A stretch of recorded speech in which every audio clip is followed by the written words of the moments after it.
Welcome back to the Anglotopia podcast, the podcast for people who love British travel, history, and culture. I'm your host, Jonathan Thomas, and today we're exploring one of England's most enchanting regions through the eyes of someone who knows it better than almost anyone else. I'm joined by Tom Burdett, owner and director of StayCotswold, a premier self-catering holiday cottage company operating in the heart of the beautiful Cotswolds. Tom is truly a Cotswolds born and bred. He spent his entire career in the region's property market, working his way up through 14 years in the state agency before transitioning into holiday lettings. In 2021, he joined the board of StayCotswold with an ambitious vision to evolve this well-established and much-loved brand into the leading independent holiday letting agent in the Cotswolds. What makes Tom's perspective so valuable is his unique combination of deep local roots, extensive property expertise, and intimate understanding of what draws visitors from around the world to this area of outstanding natural beauty. Today, we're diving into why international travelers are so captivated by the Cotswolds, how film and television have transformed local tourism, and why self-catering cottages remain the perfect base for exploring honey-colored villages, rolling hills, and centuries of English heritage. Whether you're planning your first visit to the Cotswolds or you're a seasoned traveler looking for insider tips, Tom's going to share everything from hidden gems to practical advice for making the most of your stay. Welcome, Tom. Thank you very much. Thank you for being here. No problem. Thank you for having me. So, at risk of having already done it in the introduction, can you give us the elevator pitch for StayCotswold? Yeah, I mean we're an independent firm.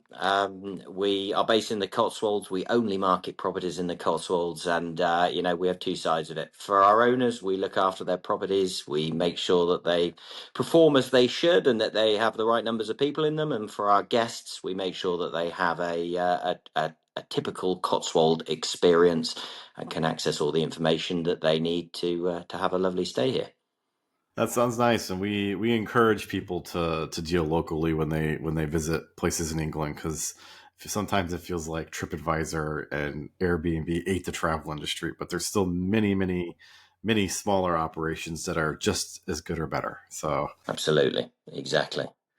So you've been in Cotswolds property for your entire career. What originally drew you to this industry, and how has the region changed since you started? Well, I love property. I love cottages. I love period pretty houses. So I actually got into a estate agency originally, and I did that for 14 years. Sold a lot of houses, both to people that wanted to use them as main homes and holiday homes as well.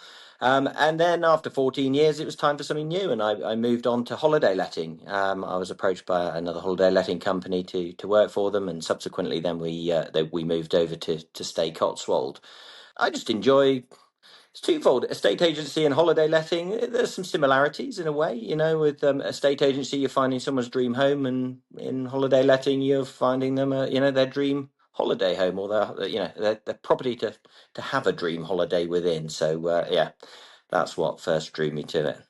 And the region, the beauty of the region is it hasn't changed. I mean, that's basically why people want to come here. I grew up in the 90s and early 2000s in the area, and it certainly wasn't as touristy at that point, but it was still very much the same as it is now. I suppose the only things that have changed, certainly changed for the good in my opinion, is that there's just a lot more to do. There's beautiful places to eat, great things to see, wonderful activities to do, and it's all kind of just a little bit more joined up. So what was it like moving from selling houses to people to live in permanently to selling houses for holiday lettings? What surprised you the most about the vacation rental business? I suppose, well, for me, the thing I really enjoy about it is kind of the instant gratification that you get, because when you are an estate agent, a house sale in England takes a long time to go through. So it takes a long time to find a buyer sometimes. So you can be working on something for months and months and months, and then you get that kind of gratification at the end, months later, when it goes through.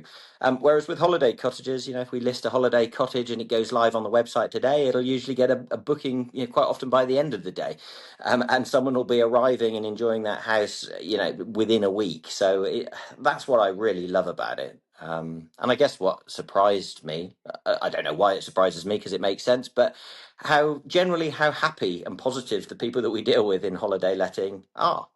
Selling houses, it's a stressful time. So people, you don't always see the best of them. Whereas, with holiday letting, it's people are going on holiday. What's not to like? Yeah, and everything's turnkey and ready to be beautiful, right? Exactly. Yeah. So when you joined Stay Cotswold in 2021, what was your sort of vision for evolving this well-established brand? I think when we joined, we wanted to make it, and we wanted to be the best holiday letting company. We don't want to be the biggest, because I don't think that always makes you the best. We want to be the best in terms of the experience that we offer to guests, in terms of the service we offer to owners, and I feel that we've absolutely achieved that. And so, as somebody who's Cotswolds born and bred, how do you balance preserving the area's authentic character with meeting the demands of modern tourism? It's a tricky one. I think the good thing about the Cotswolds is that, generally speaking, the locals are very supportive of the people that come here and the people that have holiday lets here. There are areas where locals are slightly less, welcoming of that, but in the Cotswolds, they absolutely see the importance of it, and I think they're quite proud to show off where they live. So firstly, people are very welcoming, which is very, very good. In terms of, I mean, I think it's important to have visitors and have people spending money in the area. So by just bringing people to the area that want to enjoy it and can support these lovely small local businesses, then it's doing wonders for the area. So that's ultimately it. It's We support it by bringing people here. Yeah, it's a nice little virtuous cycle. It keeps people coming to the area and keeps it from being abandoned or economically deprived because there's always an injection of new money in as people visit. It does. It does. And if you come here now, I mean, it was always the case that the summer was a really busy time, and you could go to Stow on the Wold or Bourton on the Water in January or February or March, and it would be really quiet. And actually now it's become a year-round kind of destination where it won't be as busy in January and February, but you'll certainly still see people wandering around spending money in shops and cafes and restaurants. Well, and that's that we're big advocates of off-season travel in England, and especially the Cotswolds. When I first visited the Cotswolds, it was in between Christmas and New Year's, and it was a comparatively dead time for tourism, but we had the places to ourselves, and it was enjoyable. Yeah, and places don't shut down. I mean, this Yeah, is the thing, because there's a lot of people that live here. I've lived here my whole life. So there's a huge amount of people that actually live here. So it's not sort of so much that when the tourists leave, things close down and it's less enjoyable in the winter. I mean, everything's still going in the same way as it does in the summer. So you can have an experience at both ends of the year. now I'm going to ask you a controversial question. It's not on my list, so I'm sorry. Is how do you define the geographic area of the Cotswolds? Because there is a lot of debate over where the Cotswolds begins and ends. And a few months ago, I made the mistake of saying in a video that Gloucester is in the Cotswolds, and I was corrected by the social media commentary very quickly that it's actually not. It's next to the Cotswolds. It is.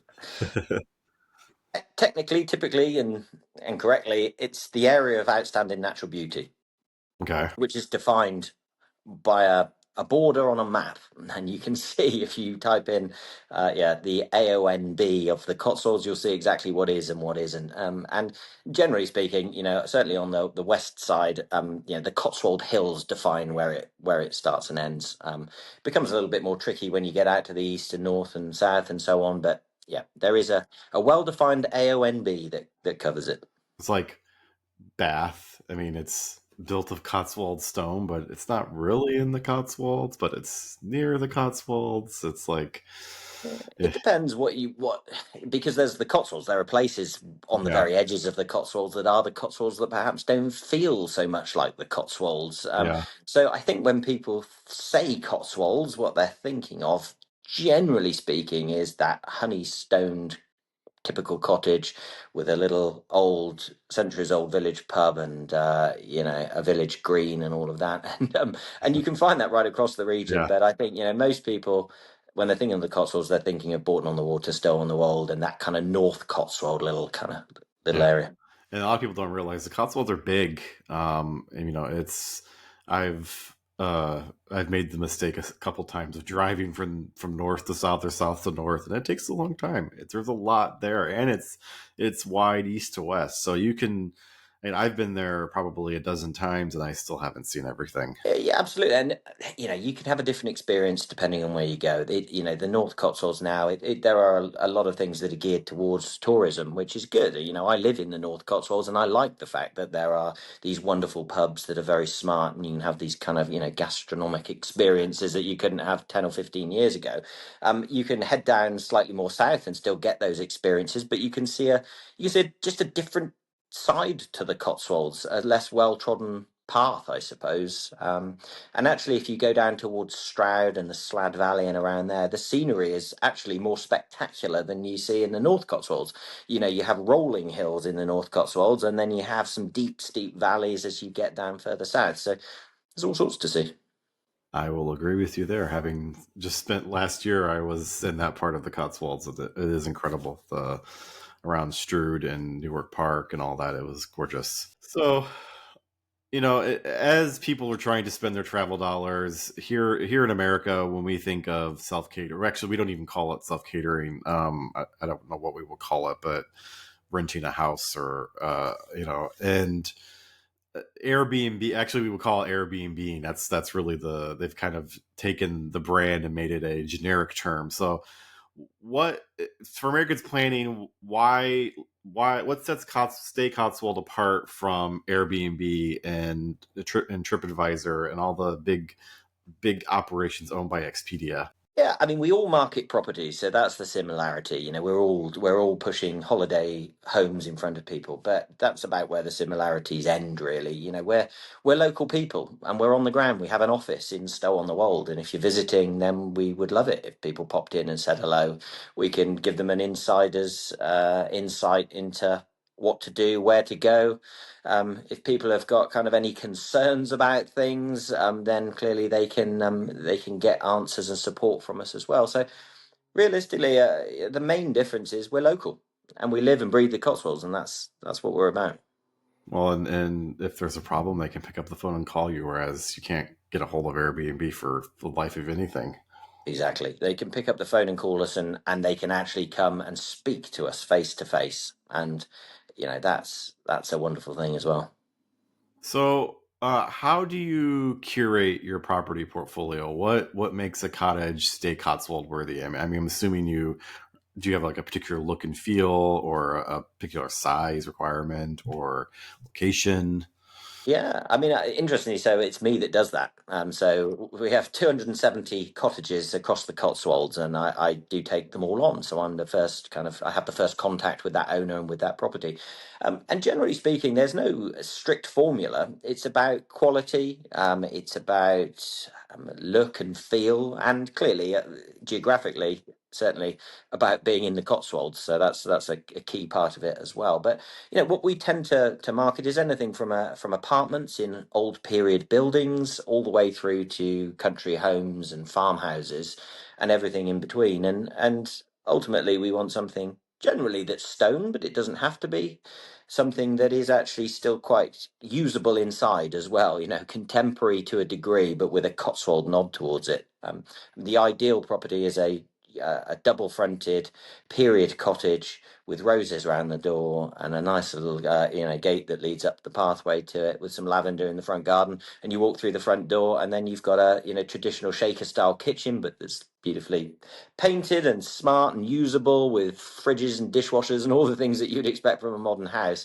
And good sized rooms and plenty of bathrooms. So that's the ideal, and we're flexible on it, but we just want to know that whoever stays with us in whichever property it is, they're going to have a good time and they're going to be pleased that they chose that one. And that, as long as I feel it ticks that box, it comes on board. Do the properties you list, are they traditionally exclusively holiday lets, or do people still like live in them, or how does that work? So many of them are just pure holiday lets, so they are used for that purpose. But I would say a large portion of them are used to some degree by the owner as well. So some of them more than others. But generally speaking, that is one of the attractions of buying a holiday cottage in the Cotswolds. It's the fact that you can use it actually with us as often as you want to use it as an owner. There's no restrictions on that, and you can enjoy it. But then when you're not enjoying it, someone else can enjoy it. That sounds nice. Best of both worlds, right? So tell us about some of the properties in your portfolio because they range from cottages to castles to manor houses. Like what are some of the most unique ones? I mean, we've got some beautiful places. I mean, just off the top of my head. So down near Stroud, we've got a mini castle. It's actually a gatehouse. It's called the Gatehouse, in fact, and it's a lodge house to a large country house, basically. And back in Victorian times, it was styled into with little castlettes on it, and styled into a sort of mini castle back in Victorian times, and yeah, and that's it. It's a one bed castle basically, which is pretty special, which is really nice. Yeah, slightly larger ones. So we in the grounds of a place called Ebrington Manor, we've got a Queen Anne property in the grounds there. It's called the Garden House on our website, and it's a sleep six, but it was built as a summer house in this manor house, and so it wasn't actually lived in originally, and then it was eventually converted into a property. But it's very, very pretty, and it's a Queen Anne style, so it's quite unique for the Cotswolds. And As I say, occupies a position in the grounds of a 14th century manor, so it's pretty special. Yes. I'm already looking them up, trying to. When's it available? Yeah.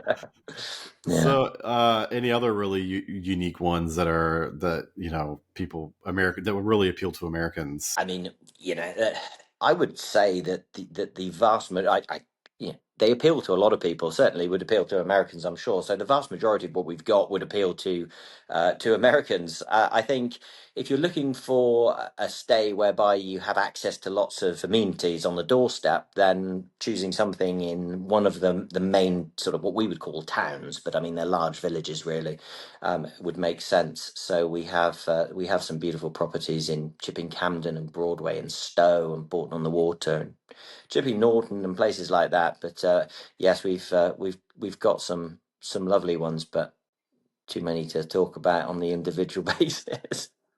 So, moving on to sort of international visitors, what specifically draws international visitors to the Cotswolds over other UK destinations, do you think? I think it's the unspoilt nature of it. Firstly, I think film and television has put it on a lot of people's radars.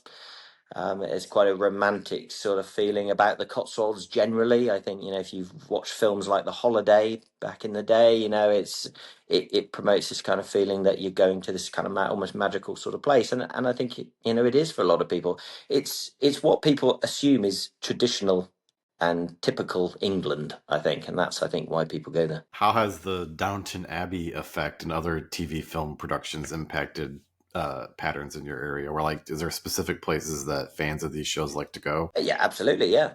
Down around Bampton, you can go down and see where they filmed Downton Abbey, and if you go down to Tetbury, you can see where they filmed Rivals, that was recently out. And Yeah, I mean, so many of them now. I think people like that. I mean, I think people like to visit some of these places because they've seen them on the telly. But there's probably many more things that are actually filmed here than maybe your audience would be aware of. I mean, I don't know whether, for example, anybody watches a program called Father Brown, which was very popular here, and certainly I know was very popular in Asia. I don't know about in America, but that's filmed in a little village called Blockley.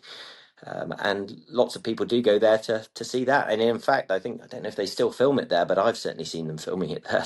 So yeah. Yeah, Father Brown has been very popular on our public broadcasting network. That's where a lot of British TV is aired because it's cheap to import. So they aired on public television. Father Brown is usually on at some point today, every day in this country.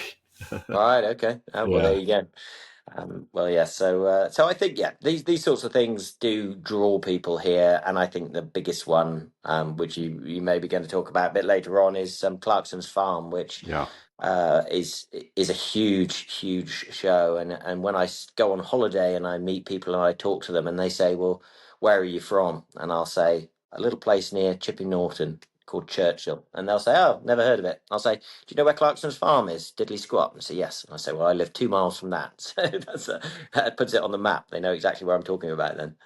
Well, yeah, we're gonna get to that. So, Yes.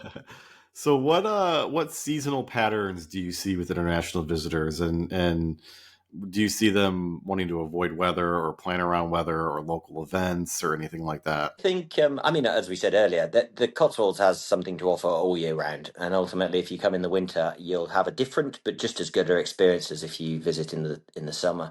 So we do see international tourism peaking through the summer months, but then we see domestic tourism peaking through the summer months as well. But the weather, in honesty, in terms of extreme weather, is not a huge factor in the Cotswolds. You know, we do get some snow in the winter sometimes, but not every year. If we do get snow, it's very rare that it would disrupt travel plans for more than a few hours. So there shouldn't be any concerns over anything like that. But yeah, I mean, if you come to the Cotswolds in the summer, you'll see lovely long rolling hills that are green and beautiful and luscious. If you come in the winter, you'll see everything a little bit damper and a bit muddier. But you'll still get to go back to your cottage and sit in front of a nice warm log fire or in a pub having a pint next to a fire, and that's something to experience as well. Sounds nice. Yeah, and I we that's what we tell people is that England does have winter, but it doesn't have the extremes that American winters have, at least in the Midwest or the Northeast. So while it may be cold, it's not like cold as Americans would perceive it. You're not bundling up and head to toe and goose down to stay warm. The weather is very mild, and you mentioned Clarkson's farm. Clarkson's farm kind of gives a television version of the weather because yeah, it gets wet, it's cold, but they play it up for dramatic purposes. I think at least. It's interesting, I mean, because as I say, we experience the weather, and then a year later, Clarkson's Farm comes out, and then you think, oh yeah, it was quite wet last year. But he's been quite unfortunate because it seems like he's either had torrential downpours for a whole season or drought for a whole season every time, and it is a little like that. But it doesn't necessarily feel like that when you're here. There's good days and bad days, but you're right, it's certainly not as cold as what you would experience in certain parts of America. It's fairly mild. So why do you think self-catering remains so popular when there are so many luxury hotels in the Cotswolds now? Well, I mean, one of it is cost. Typically, for if you're comparing a holiday cottage with the price of staying in a luxury hotel for the same amount of time, and certainly if you're coming, as a group of four or six or more, you would have to get multiple hotel rooms. So, from a cost perspective, holiday cottages cost less for sure, and you get more for your money. You've got so much more space, and just because you're there, it doesn't mean that you have to cook for yourself and you can't go out for meals and still experience all that sort of stuff, because you can. I suppose the only thing you don't get, someone doesn't come into your room and make your bed in the morning.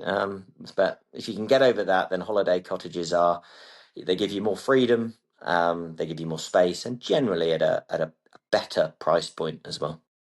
One of people's biggest complaints about Airbnb is that when you rent one of those, you get like a laundry list of do's and don'ts and tasks usually from the owner.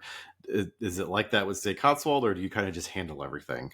Yeah, it's pretty much all handled. I mean, okay, there might be some do's and don'ts. For example, some houses won't allow pets, so you can't bring your pet with you. Well, that's reasonable. I But mean, yeah. which is reasonable. But there aren't too many do's and don'ts. No, I mean, generally, every property has a property manager, somebody that knows the house, knows the area, knows the intricacies of that property. So you have somebody on call that if you've got a problem, you can speak to somebody and they will help you. And when you leave, you generally, as long as you're leaving the house nicely, we're not expecting you to clean it top to bottom and hand it back better than it was handed to you. It's just as long as it's handed back in a nice condition as you found it, then yeah, somebody comes in and deals with everything after you've gone. You don't have to remember bin day, right? No, no, not bin day. No, we've property managers look after the bins.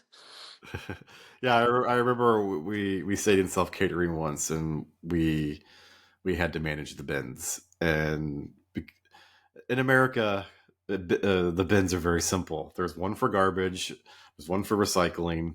That's it. Like you don't have to sort it or anything. It just all goes in one or the other. And so I've having to figure out which bin for what. It was a cultural experience. It depends where you go. It Yeah. is a cultural experience even for me. I live in West Oxfordshire, so this side we have a simple bin solution, which is yeah, you have two different recycling options, which is basically glass and then everything else and normal waste. That's pretty much it. Yeah, if you go to other counties, then perhaps you have to start separating your cardboard as well and plastics and things. So depends where you are. Not going on holiday to work. Yes, exactly, exactly. So, what advantage does having a cottage base offer for exploring the Cotswolds compared to being in a big hotel or elsewhere? I think you typically get a more Cotswold experience by being in a cottage because it's like you're living there. You're on Yeah. a street surrounded by other people that do live there. So you get to interact with people a lot more. And people generally in the Cotswolds are very friendly as well, which, I have friends and people that come out of London to come and visit the Cotswolds. And it's one of the things that even they say that people are generally in the countryside are a lot more friendly. Not that people in London are unfriendly; they just won't interact with you so much as they will when you're, in the Cotswolds. So yeah, I think by staying in a cottage, you get a much more traditional and typical experience, an authentic experience, really. And there's nothing that that you can't do from a cottage that you can do from a hotel. If you don't want to drive, which you don't have to, I mean, it's very useful to have a car in the Cotswolds because there's lots of places to go and see. But yeah, as tourism has continued to take off, there are more taxis around. There's a great company called Rural Rides that we work quite closely with, and and part of their same company called Cotswold Tours. If you pre-arrange it, they'll take you all over the Cotswolds to see things, and you can do that from a hotel or you can do it from a holiday cottage. And so, how that kind of feeds into my next question, actually. How do you help guests make the most of their cottage stay, especially first time visitors? Well, the information that they're provided in their pre-arrival information is important because it tells them about the house, but it tells them about the areas, and typically it also includes some recommendations from the owner. So the owner spends a lot of time at the house, or has done, and therefore they have their own personal recommendations of things to do. So we certainly that is just a standard that everybody that stays in our cottages gets this information prior to them coming down, so that they can start to decide what they want to do.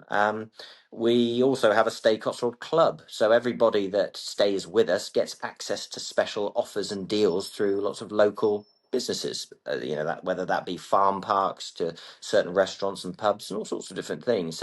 So we provide that sort of information, but also people can, as I say, pop into the office or call us or speak to the property manager of the property and get information about what they want to do, and if they need a taxi number we can supply it, or the property manager can supply it. So we're there to allow people to enjoy their time, as efficiently as possible, so they don't have to be working lots of things out before they come.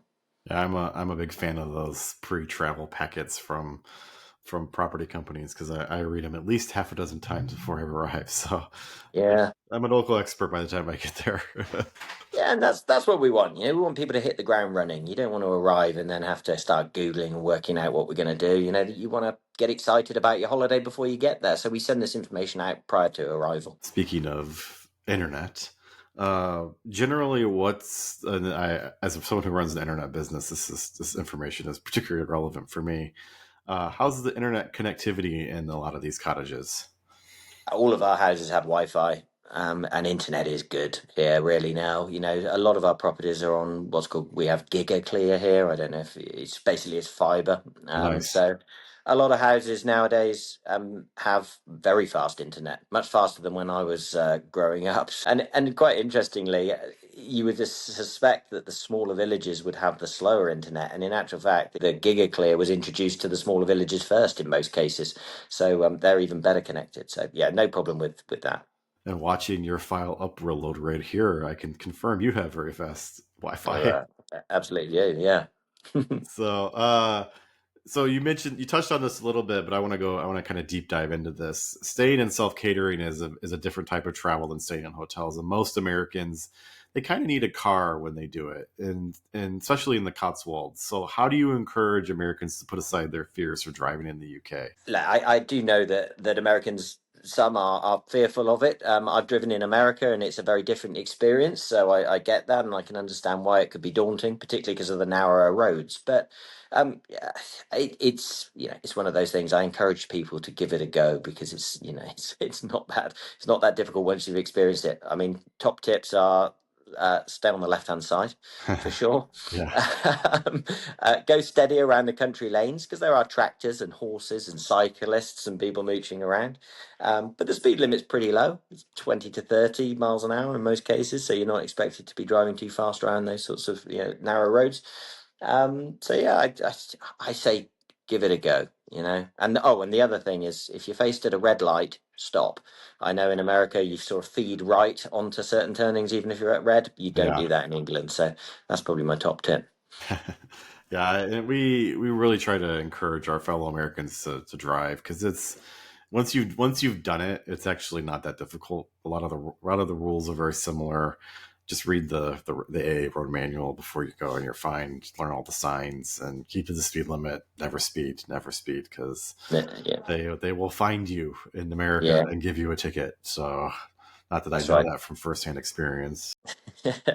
No, I would say, yeah, give it a go. I mean, it just unlocks so much of the area that you otherwise wouldn't see. And if you come and stay in a hotel and you don't drive, you'll see some key sites, you might well do, but it's very difficult there to explore the sort of the smaller places, the off the beaten track little places. And there's so much to the Cotswolds. Yeah, Yeah. almost every village has a little pub. Some of them are kind of offer this gastronomic experience and they're really well known, but some of them are just traditional almost little inns that sell beer that's brewed just down the road, and you don't necessarily see that if you haven't got a car.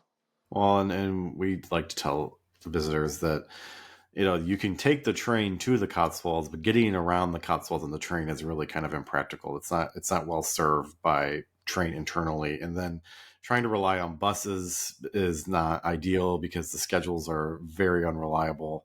So your best bet is to either drive or to rely on taxis, and we love local taxis. They're great. They're also a great use of local tourist information, and they're usually very flexible. But Mm. to have the best experience, we just get a car and drive. It's not that bad. Get a car, absolutely. So if let's say you moved away from the Cotswolds and you had been away for many years, and you were coming back for a long weekend, what would be your must see Cotswolds itinerary? Well, if I only had a short period of time, where would I go?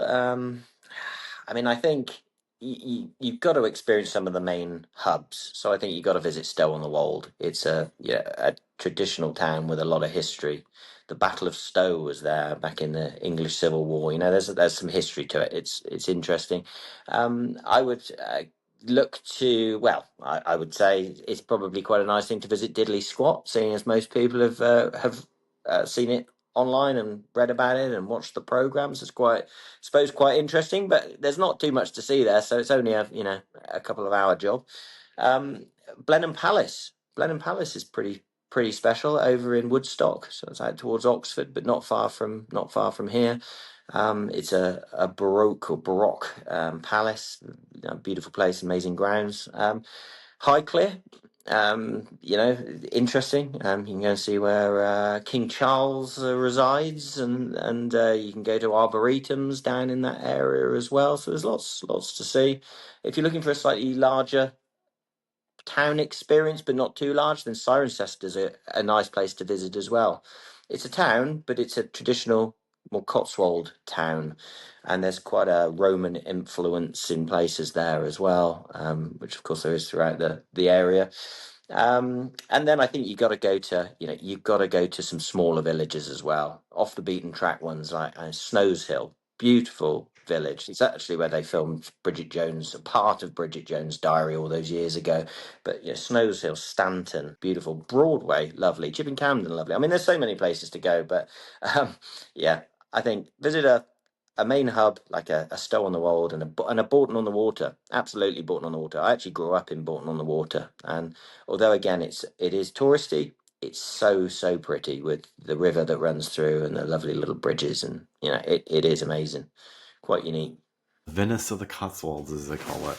That's right. The Venice of the Cotswolds, yeah, yeah. But it's definitely worth a visit. And actually, Bolton on the Water, in my view, is really worth a visit if you go out of season, because it's so much quieter and it is a lovely, lovely place.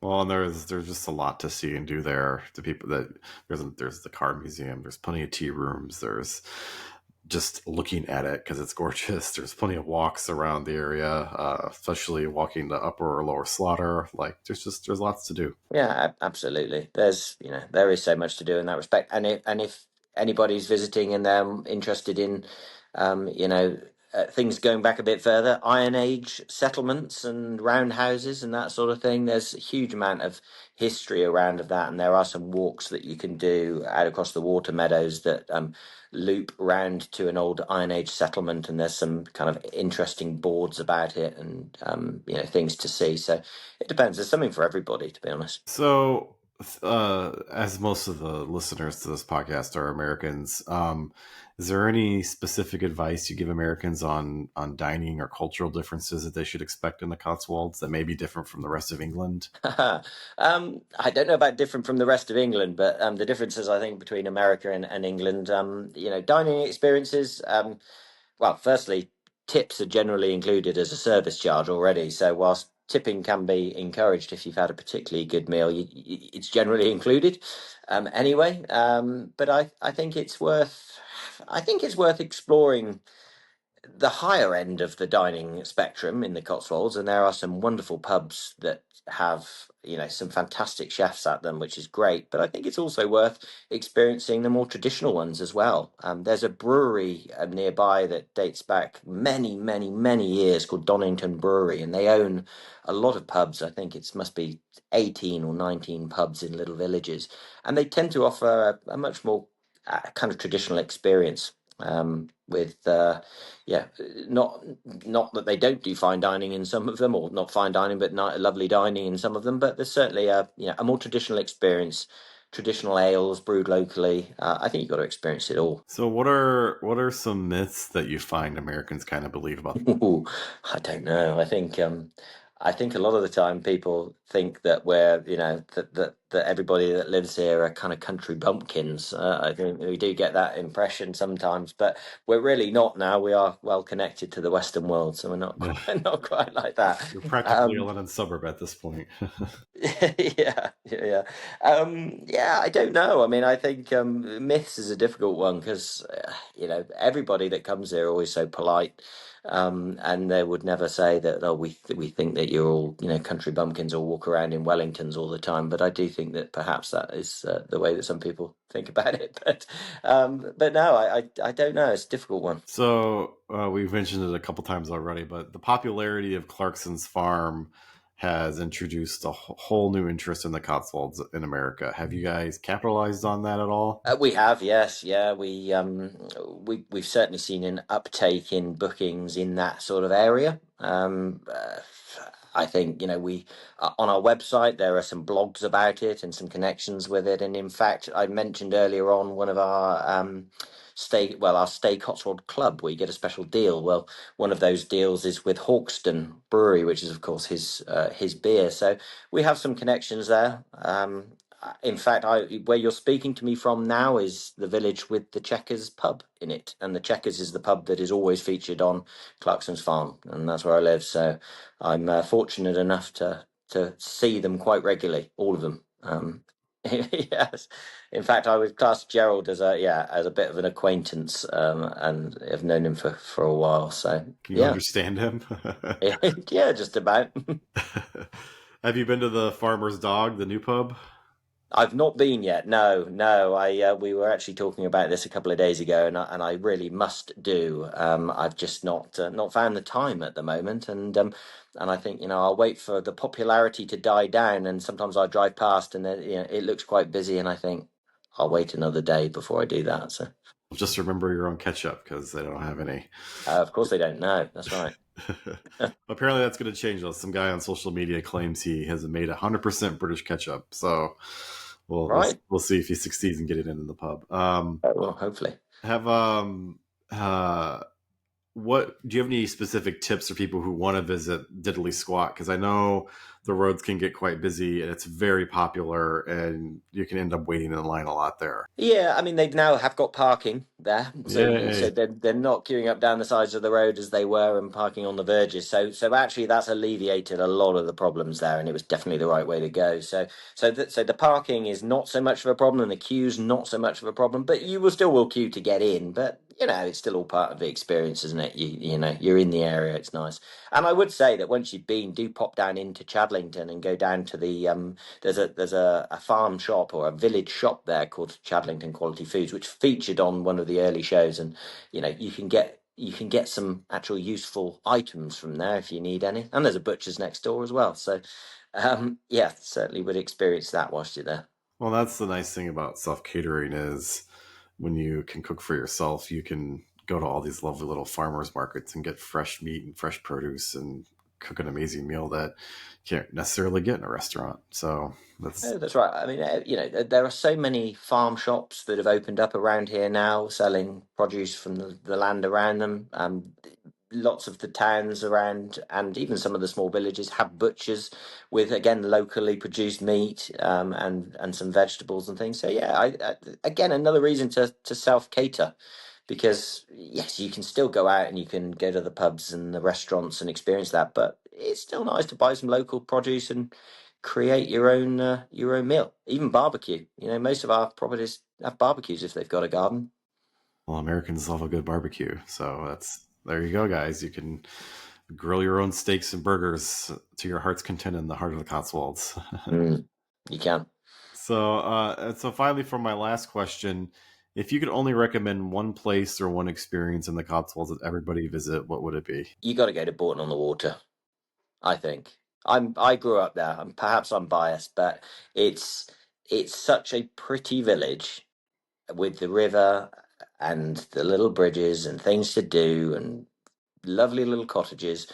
And yes, it is quite touristy, and there are a lot of people around there, particularly in the summer, and it will be busy. But I would certainly say you've got to experience. You got to see Bourton on the Water.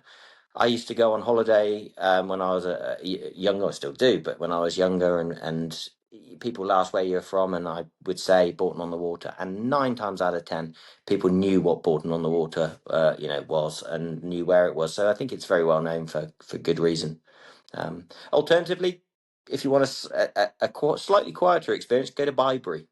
Bybury is like a mini Bourton on the Water with fewer tourists. And you've got some pretty things to see, some nice little walks around, and you've got Arlington Row there, which actually features, I think, on the British passport. Well, I couldn't agree more. So Americans, go to Portland on the Water, go to Bybury, go to the whole Cotswolds. Just you'll love it. Come here. So, what a fantastic conversation that was. Thank you for joining us on the Anglotopia podcast, Tom. We'll link to Stay Cotswold's website in the show notes, along with Tom's top recommendations for exploring the Cotswolds, from must-see villages to hidden gems off the beaten path. Whether you're dreaming of a cozy cottage retreat or already planning your next British adventure, Tom's insider knowledge gives you everything you need to experience the Cotswolds like a local. And if you enjoyed this episode of the Anglotopia podcast, please subscribe, like, or comment. It really helps us reach more British enthusiasts like you. And if you love the Anglotopia podcast, please consider joining the Friends of Anglotopia Club, where you can get early access to new episodes and connect with fellow travelers who share your passion for all things British. Join us next time as we continue discovering the people, places, and stories that make Britain such an endlessly captivating destination to explore. Thank you so much, Tom. Thank you.